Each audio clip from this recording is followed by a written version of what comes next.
From Joel Embiid crying to his mother after getting destroyed in the playoffs, to Dillon Brooks talking trash only to get humiliated, these are some cocky NBA players getting humbled in a major way.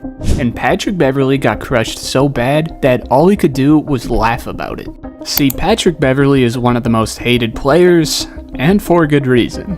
From diving at other players' knees during playoff games, to chucking balls at fans in the crowd, Beverley has had plenty of moments that keep him atop the list among some of the most hated players in the NBA, and after his beef with Damian Lillard, I think he finally got what was coming to him. It all started back when Dame was entering the league, and a young Pat Bev was still hungry on the Houston Rockets, fighting to really find his place in the NBA. The young star versus the far less talented guy who had nothing to lose would result in altercations from their very first meetings. And now Lillard and Beverly come together. Beverly takes his mask off. Well, that's because...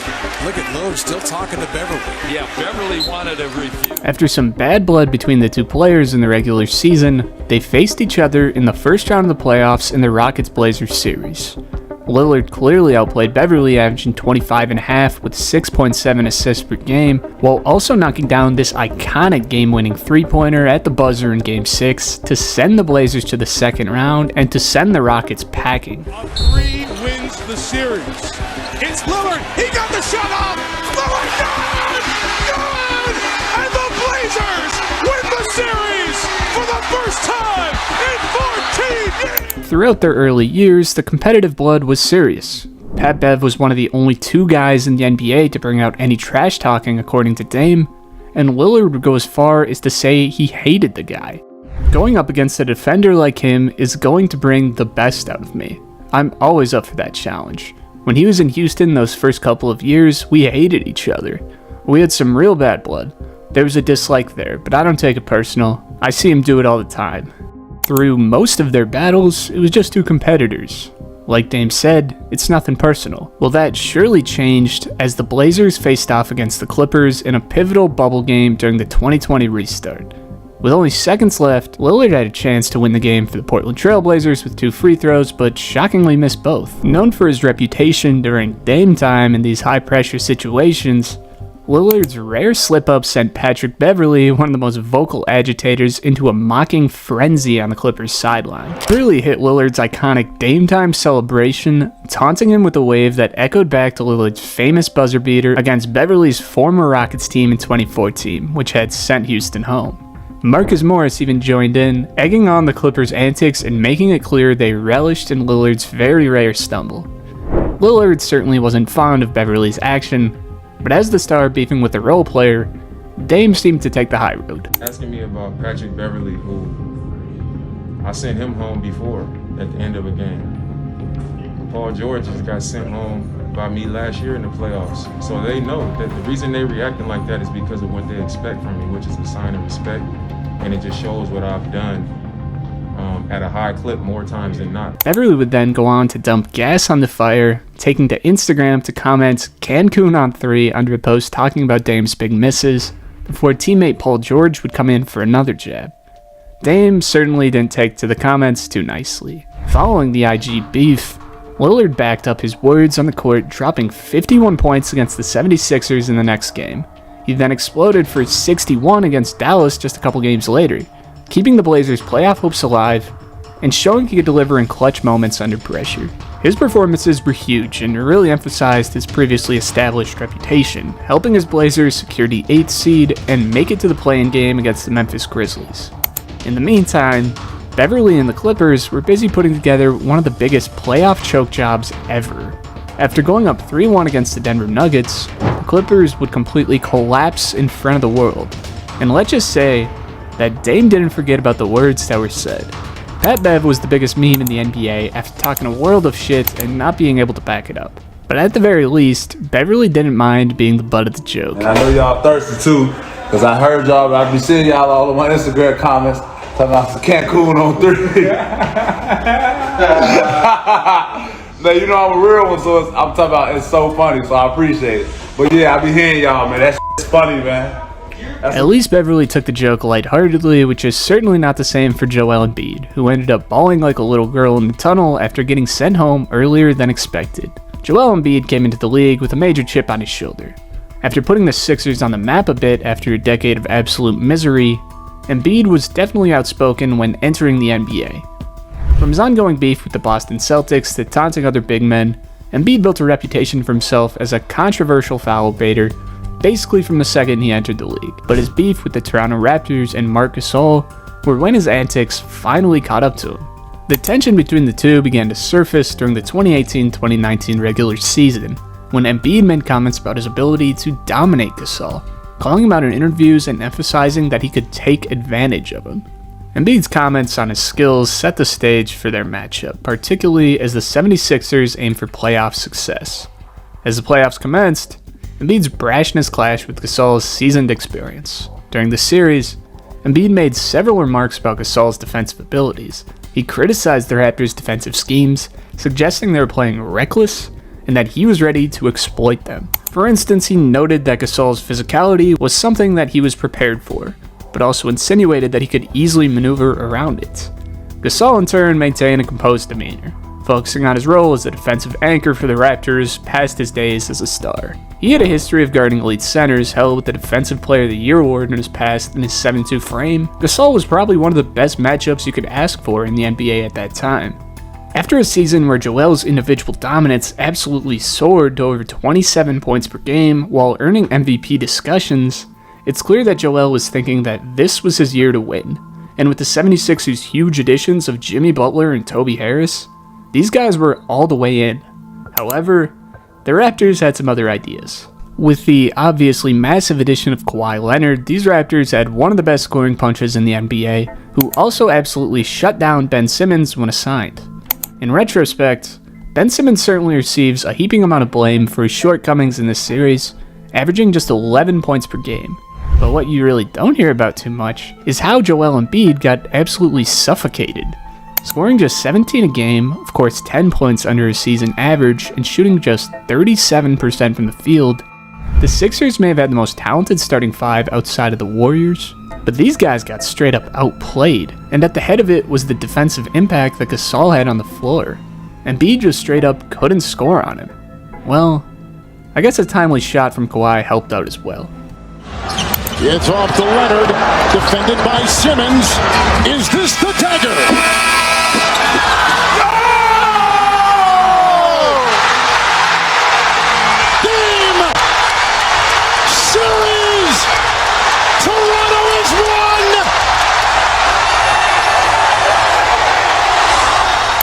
The aftermath of the shot resulted in the 76ers seeing a major shakeup, with some very serious cultural shocks, and for Joel Embiid, his response to getting their best chance at a chip shut down was to cry his eyes out. Unfortunately, Joel Embiid never seemed to really learn his lesson as one of the cockier players in the NBA. But Reggie Miller sure as hell learned his lesson after talking trash to the greatest of all time. Miller put together an all-time career in Indiana, and as his career went on, he was certainly an all-time trash talker, but it took a few bumps in the road to get there. When entering the NBA at 180 pounds, Miller really needed a way to stick out in front of the crowd. Although a great catch-and-shoot guy, the NBA really hadn't seen a guy like this really take over a team. When I came into the league, I was only 175, 180 pounds, so I wasn't the biggest or strongest guys. I needed to have a little bit of an edge. My mouth was my edge.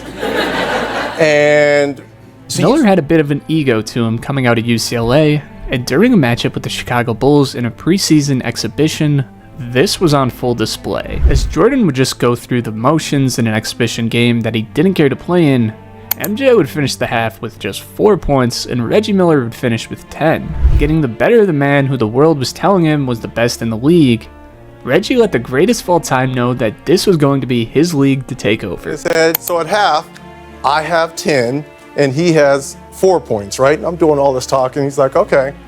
Into the game in the second half, he ended up with 44, and I ended up with 12. So he outscored me 40-2. And as he's walking off, he's like, be sure and be careful. You never talk to Black Jesus like that. Okay, I'm so... Reggie at least learned to talk trash to those he can back it up to, And with his skill on the court, this still left a long list of victims. But when you have the skill set of Dillon Brooks and talk trash to any and everyone, you're just bound to embarrass yourself. Dillon Brooks during his Memphis tenure quickly became one of the most hated players in the NBA. As a Patrick Beverley on steroids, Brooks was a straight up dirty player who would hit you with a cheap shot, talk trash in your face, and then talk trash to the world in postgame. It's no wonder why he quickly became one of the most hated players in the NBA and one of the biggest villains in sports history, because this was an honor he truly deserved. But what you have to give him credit for is that, for better or for worse, he talked trash to anyone who would listen. And when he talked trash to LeBron James, Dillon Brooks really got what was coming to him. If you come at the king, you best not miss. And miss he did. Although infamous for his own trash talk, you may be surprised to know that LeBron was the one who initiated this beef. Back in 2021, as LeBron was coming off his Mickey Mouse ring, and Brooks was still getting his feet set in the NBA, LeBron gave the kid the business, hitting a series of tough shots over Brooks that you can do nothing but tip the cap to. But after LeBron hit him with the too small celebration, the war was very subtly on. Although a pretty minor gesture towards Brooks, this was one that he would not forget. The beef would greatly pick up in 2023 after Brooks and Grizzlies teammates would get into a fight with Unc on the sideline, pausing the game to fight a fucking podcaster. Yeah, no wonder this team was so hated. Feeling himself after going tough guy mode on a guy who retired from professional sports 20 years ago but could still beat the hell out of him, Dillon Brooks to his post-game interview to start making a name for himself by trying to call out LeBron James after their matchup, stating that he doesn't want to go left, so he forced him to his offhand all game, and that he was either passing or settling all night long. It wasn't personal before, but it sure as hell was now. As LeBron clearly doesn't need to antagonize a role player for relevance, the same was not true for the other way around, and Brooks would raise the stakes for the first round of the Grizzlies and Lakers postseason matchup, stating that he wouldn't mind matching up with LeBron in a 7-game series and knocking him out right away. The matchup was surely on, between the 2nd-seeded Grizzlies, who looked like a real contender, and the 7th-seeded Lakers, who needed to win the play-in just to get into this position. And after drilling a tough fadeaway jumper over Brooks, LeBron cranked the intensity of this rivalry up a bit. LeBron James had something to say. Well, he said, take all 2 of these right here for talking a lot. They said, I'm going to give you some more, and it's going to be fun to watch.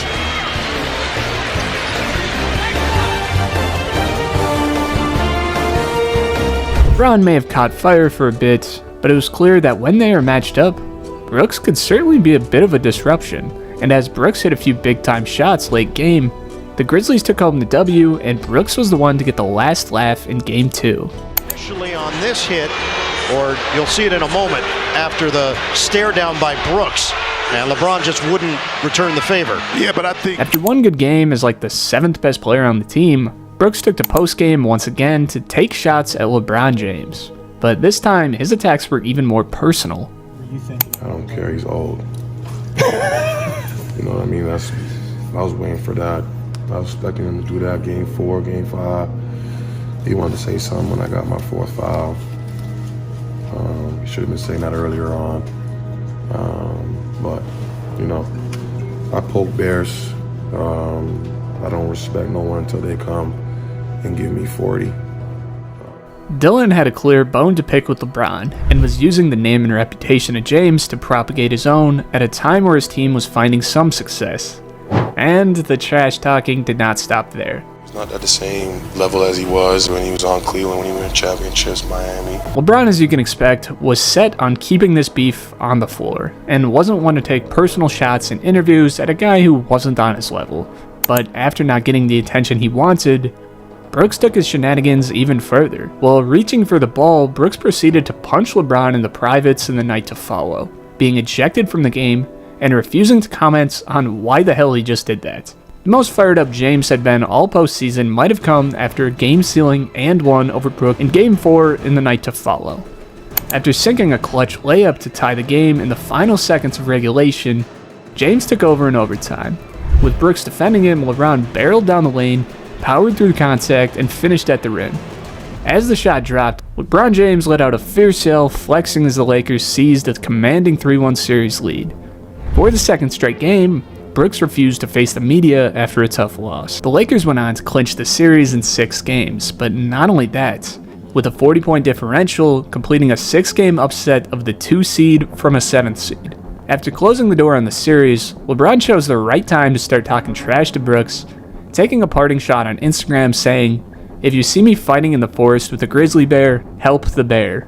Brooks and his antics would earn him a one-way ticket out of Memphis, where the Grizzlies refused to bring back Brooks under any circumstance in the following offseason. The LeBron James and Dillon Brooks beef is one that certainly provides some comedic relief as a superstar beefing with a homeless-looking role player. But this was far from LeBron's first war, after shutting down Lance Stephenson for a decade prior. The Lance Stephenson and LeBron James debacle is recognized by one infamous meme that summed up the whole thing.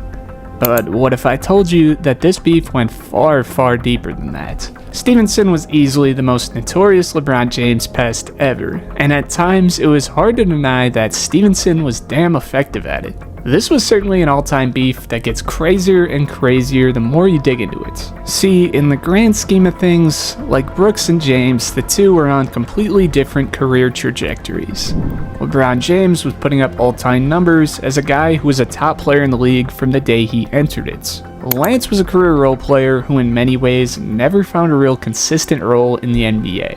Lance, although playing and taking shots like he was a star, only averaged 10 points per game once in his career. Two different guys from two different worlds, right? Well, at one point, this seemed to be somewhat of an even playing field. LeBron James was a high school prodigy labeled the chosen one, but Lance was no schmuck himself, being labeled born ready and gracing a magazine cover alongside John Wall himself in high school. Difference is, in year 22, LeBron seems to still be polishing skills and adding moves to his bag, while Lance seemed to peak and plateau early enough that his high school days were basically his best days. Lance after high school began to steadily diverge his story than that of LeBron's. Being labeled as an immature guy and getting in trouble for groping a woman and assaulting his girlfriend, Lance did not have the picture-perfect story that the chosen one had.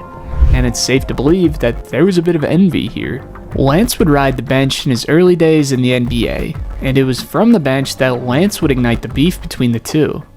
In the picture-perfect career of LeBron James, it was during Lance's rookie season that LeBron would leave the very clear smudge on his legacy. After being rightfully excused for failing to win in Cleveland, LeBron James would take his future into his own hands, forming the Big Three Miami Heat that would make a finals trip in their first season together. This, of course, would mark the miracle series by the Dallas Mavericks, where LeBron would play what was the worst basketball of his entire career. Fast forward to the following season, and despite playing a whopping 7 minutes in the series, Stephenson managed to grab the attention of the whole world during the Pacers and Heat Eastern Conference semifinals matchup. LeBron would miss a pair of crucial free throws during a 75-78 loss to the Pacers in Game 2, before breaking a technical free throw in Game 3. Stephenson would then feed the energy of the arena and the intensity of the series, throwing up the choke sign from the bench before playing a single second in the series. Pacers star Danny Granger would later state that after the Game 3 taunt, Heat benchwarmers would enter the Pacers locker room looking for Lance Stephenson,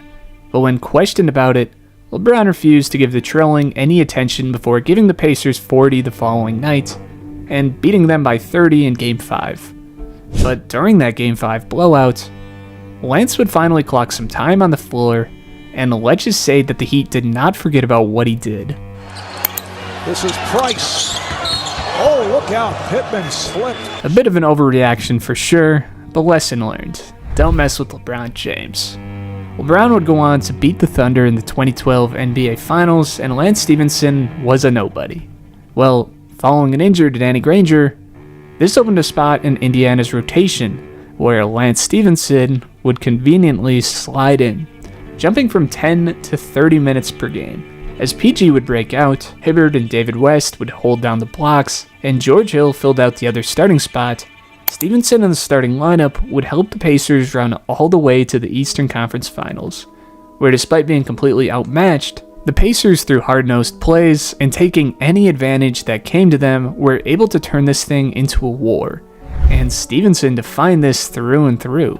After baiting LeBron into his 6th foul in Game 4, Stephenson would put up 20 to tie the series that they shouldn't have been in the first place. LeBron again would refuse to acknowledge any sort of rivalry against a guy who just earned a rotation spot in the NBA, as LeBron would go on to dominate the rest of the series and the rest of the playoffs, earning his second championship. The Pacers would continue to climb the following season as this Indiana franchise would peak in 2014, and Lance Stephenson was a major contributor to that. Jumping from 9 to 14 points this season, the Pacers were serious contenders, winning 56 games, which was enough to grab the #1 seed in the East. The Pacers were talented with the best defense in the NBA.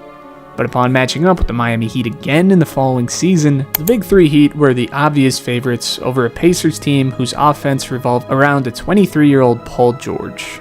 These Pacers had to do everything possible if they wanted to win this series. And Stephenson clearly got the memo. Putting up an efficient 17 in Game 1, and an even better 25 points in Game 2, Lance was doing his part, and made a major statement by flopping brutally on LeBron, showing that he was doing anything to slow this guy down. And after LeBron would finally crack to Stephenson's antics after another flop in Game 3, LeBron would finally talk back to Stephenson, in which Lance would take the media to call James weak. LeBron would go on to make him eat his words in Game 4, and now down 3-1, Stephenson would double down to get under LeBron's skin, hopping into Miami's huddle and blowing on LeBron's ear. Stephenson was kind of making a fool out of himself, but kind of held LeBron to one of the worst nights of his entire career. At just 7 points on 20% shooting, LeBron stunk it up. Lance would be reprimanded for his antics by Larry Bird, and LeBron would learn his lesson to just ignore the antics of Stephenson altogether. But all these years later, and it's hard to doubt that Stephenson's weirdness didn't at least cross LeBron's mind en route to the worst game of his life. Lance and LeBron would get tangled up numerous times in the night to follow, and Lance would also kind of grip up his face for whatever reason. Regardless, the Indiana and Miami rivalry would conclude with LeBron and the Heat once again edging out Indiana in the series. And for the next 3 years, Lance would move around the NBA at just 24 years old, never to see the success that he saw on the 2014 Pacers again. However, after his 3 years abroad in the NBA, Lance did see a bit of a resurgence in 2017, returning to the Pacers as well as rekindling the beef that made him relevant in the NBA in the first place. After hitting LeBron in the dick in the 2017 playoffs and pesting him hard enough for LeBron to shove him backwards, LeBron would once again speak up on Stephenson, going as far as to call his antics dirty. LeBron would once again torch Lance, sending him home with a sweep, but in hilarious fashion, in 2018, the Cavaliers would once again see Stephenson and LeBron facing off. You know, I'm sure we all would have wished to see Kobe and LeBron square off in the NBA Finals, but I guess that Lance and LeBron's 5-time matchup is the next best thing. If you thought that Lance had learned his lesson after the first 4 times, you'd obviously be incorrect. Headhunting LeBron twice in Game 1 and getting tangled up numerous times throughout the series, LeBron even stated that he had to remind himself to not get bothered by the class clown after getting teed up for reacting to Stephenson's antics. LeBron would follow up this interview with 45 points and a game winner in Game 5, before closing out Stephenson's Pacers for the 5th time in his career. Of course, the cherry on top of this infamous beef came as LeBron would join the Lakers in the following offseason, and Lance would hilariously follow him to LA, despite their very checkered past. Lance Stephenson was certainly one of the funnier beefs in NBA history, as this guy made a career out of being the annoying little brother to LeBron, and LeBron made a career of beating the hell out of him. But what happens when 2 stars entangle in their own traumas? Well, thanks to Luka and Devin Booker, we got our answer. There will eternally be a bit of connection between Luka and the Phoenix Suns, and specifically with the missed opportunity of a Luka and Devin Booker pairing. As the Suns missed a goldmine of talent in the ultra-stacked 2018 draft selecting DeAndre Ayton, they missed out on the biggest score of them all in the Slovenian superstar Luka Doncic. I mean, on paper, a go-to scorer and shooter in Devin Booker and an all-around point forward in Luka would mesh together pretty perfectly.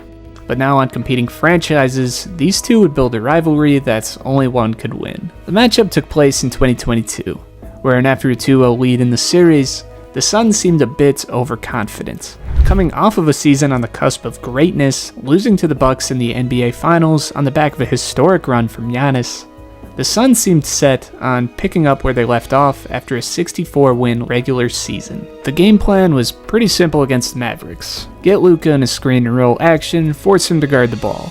And when asked about their targeting of Luka on the offensive end, Chris Paul and Devin Booker looked at each other and laughed. As the series shifted back to Dallas for games 3 and 4, the Mavericks were able to take care of business at home, on the backs of big performances from Luka and Jalen Brunson, to make this thing a series. But game 5 is when the Luka and Booker beef really began to blow the hell up. The Suns manhandled the Mavericks in a 30-point blowout in game 5, but to add insult to injury, Booker took personal shots at Luka and his on-the-court antics. After getting fouled, Booker proceeded to roll around on the ground before looking up and saying, Now with their backs against the wall, Luka walked out of the tunnel, looked to the reporters, and stated, "Everybody acting tough when they up." In a series in which the home team was dominating, Luka and the Mavs unsurprisingly had their way with Booker and the Suns, dominating with a 27-point beatdown in Game 6. But if you weren't there to see Game 7, let me just say that this was one for the history books. With the home court advantage back in Phoenix's favor, the playoff experience in Chris Paul, as well as the rest of the roster having made a deep playoff run just the year prior, the Suns were ready to close the door on the 4-seeded Mavericks, who were really little more than a traffic stop on their way to the NBA Finals. But, nobody told the Mavericks that. Wow!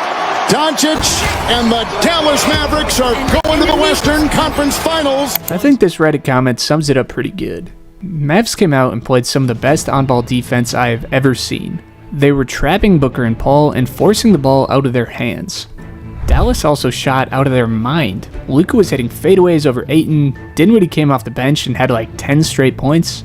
The Suns looked like they came out expecting Dallas to roll over because it was a home court game 7. They just had no answer for Luka, Brunson, or Dinwiddie. Paul, Crowder, and Booker were way too slow on the perimeter, and Mikal did not have it. The Suns didn't just lose this game. This was an all-time ass-beating that the over 30-point loss doesn't even describe.